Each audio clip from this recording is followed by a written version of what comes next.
3 बजे से लेकर चले जाते हैं, महादेव के पिंड पर जल चढ़ा देते हैं, क्योंकि उन्हें बताया जा रहा है कि एक जल लोटे जल से आपकी संसार की सारी समस्या का हल होने वाला है।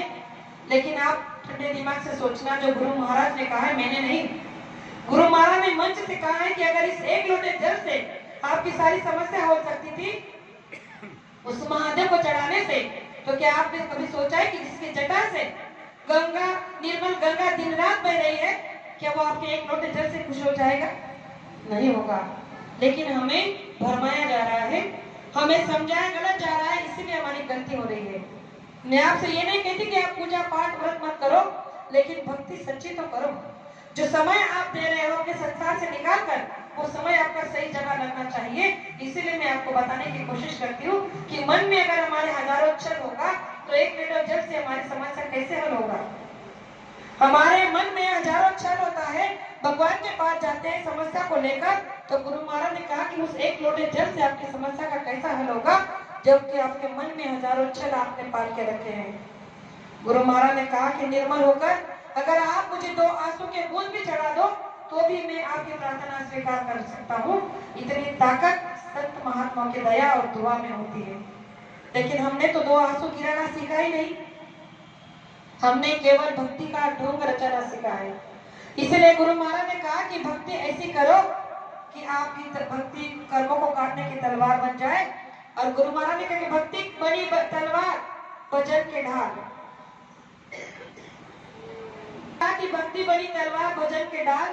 तो आप कहोगे कि ये तलवार बनी है तो किसी भी इंसान को काटने के काम आएगी? नहीं, भक्ति की तलवार बनी है तो हमारे कर्मों को काटने के लिए। जो जो बुरे कर्म हम कर रहे हैं, उन्हें काटने का केवल एक ही तरीका है, वो है हमारी भक्ति। और भजन हमारे हर समय ढाल बनकर रक्षा करेगी। आप कहोगे कैसे? एक छोटा सा प्रमाण मैं आपको जीता जागता बताना चाहती हूँ कि अभी जो शरद पूर्णिमा आई थी, मैं ये कहना चाहती हूँ कि हमारी रक्षा कैसे होती है। अभी जो शरद पूर्णिमा आई थी, उस शरद पूर्णिमा में हम दोनों पति पत्नी, हमारे महाराष्ट्र में एक वर्धा कर जिला है, उस वर्धा जिले में एक समुद्रपुर कर गांव है। उस गांव के पास में ढूमनखेड़ा एक छोटा सा गांव है, वहां पर सत्संग का हमें आमंत्रण किया गया था। हम लोग वहां पे गए एक दिन पहले, तो हम शाम के 5 बजे वहां पहुंच गए। जब 5 बजे पहुंचे तो वहां के प्रेमियों ने ऐसे सेवा सत्कार किया और वो बोल रहे थे कि कार्यक्रम तो कल का है, लेकिन आप लोग अगर 5 बजे मतलब समय से पहले आ गए हैं, तो हम चाहते हैं कि थोड़ा सा रैली का प्रबंध किया जाए, क्या आप चलोगे? हमने कहा कि भाई हमारा काम ही यही है, सत्संग, रैली, सत्संग, सेवा, यही तो सब कुछ हमारा धर्म है। हमने कहा बहुत अच्छा, अगर आप रैली का प्रबंध करते हो तो हम सब चलेंगे। उन्होंने कहा कि कल के सत्संग के लिए भी आमंत्रित हो जाएगा और सभी 2-4 प्रेमियों को, 2-4 गाँव में सभी प्रेमियों को बताया भी जाएगा। तो हमने कहा कि ठीक है, आप जल्दी से प्रबंध तैयार करो, गाड़ियों को निकालो, प्रेमियों को बुला लो। वैसे तो 150 प्रेमी आए ही थे और सभी प्रेमियों को फोन करके बुलाया गया कि 6 बजे यहाँ से निकलना है और 2-3 गाँव में प्रचार करते हुए जाना है। अब उस गाँव की एक बहन, जिसका छोटा सा 6 महीने का बच्चा था, अब उस बहन ने सोचा कि मेरा गांव आखिरी, मतलब उसका घर गांव के बाहर में उसे किराए से मिला था। अब वो सोचने लगी कि छोटे से 6 महीने के बच्चे को लेकर तो मैं ज्यादा समय रुक नहीं पाऊंगी, लेकिन अभी जाकर उनसे मिल लेती हूँ। कल सत्संग के लिए, दिन में सत्संग है, तो सत्संग में जाकर सत्संग को सुन लूंगी।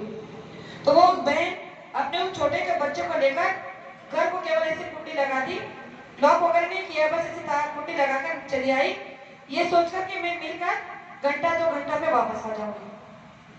अब उनके पति पहले से सेवादार है, वो तो पहले से सेवा में आकर खड़े थे। अब ये बहन भी आ गई और आते उसने सुना कि रैली का नियोजन हो गया है, तो उसने कहा कि हम भी आएंगे। उसके पति से कहने लगे कि हम भी आएंगे। उन्होंने कहा कि ठीक है चलो।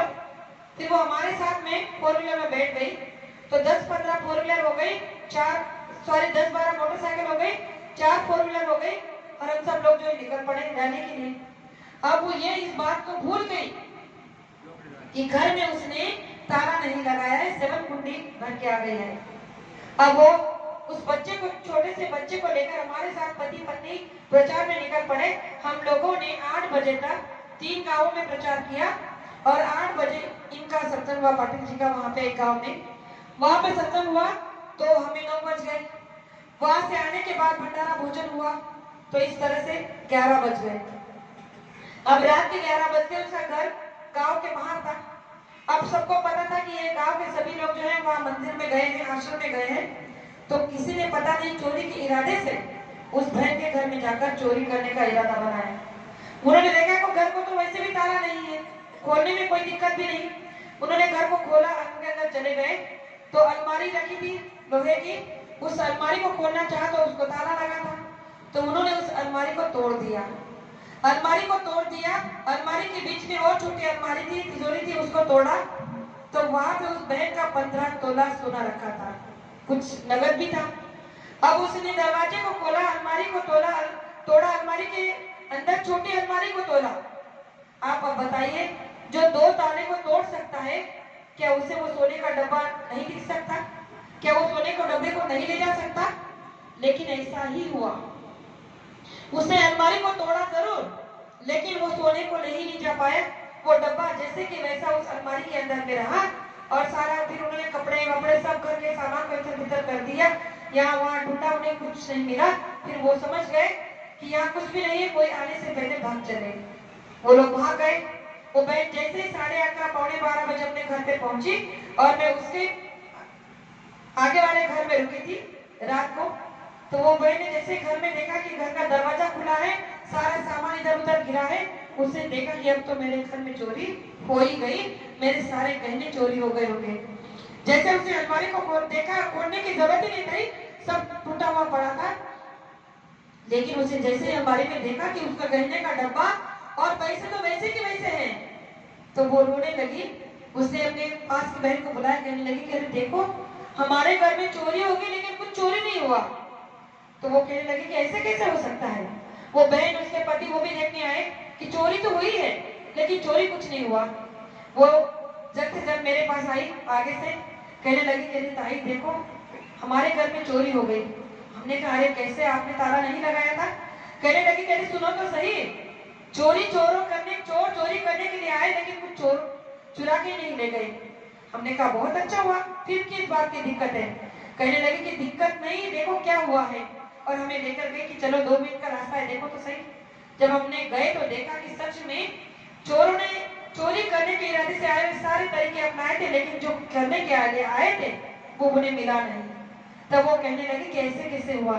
तब हमने उन्हें कहा कि तुम्हारी भक्ति का परिणाम है। तुम जो निस्वार्थ होकर रैली में चल पड़ी, तब तुम उससे सारा वृत्तांत बताया कि हम तो रैली में चलने के लिए आए नहीं थे, पर वहां जब सबको चलते देखा तो हमारा मन माना नहीं। हमने भी सोचा कि नहीं, सब लोग जा रहे तो हमें भी जाना चाहिए, ऐसा मौका बार बार नहीं मिलता। घर का क्या है, वो तो गुरु महाराज संभाल लेंगे। जब तुमने गुरु महाराज को संभालने के लिए कहा था तो चोरी कैसे हो जाता? प्रेमियों, ये मेरे सामने का 2 महीने पहले का ये घटना है कि गुरु महाराज हमारे भौतिक संसार में कैसे मदद कर लेते हैं। अब आप बताइए, जब अपनी भक्ति इतनी सीधी, सच्ची और निस्वार्थ होगी तो क्या आपकी रक्षा नहीं होगी? अवश्य होगी, लेकिन भक्ति का तरीका तो जान ले। आज हमारे पास में भक्ति करने का मौका भी है, समय भी है, ये शरीर भी मिला है, लेकिन हम भक्ति करना ही नहीं चाहते और ना ही जानते हैं। गुरु महाराज ने कहा कि मनुष्य शरीर ऐसा रास्ता है कि जिसके द्वारा ही आपको प्रभु की प्राप्ति की जा सकती है।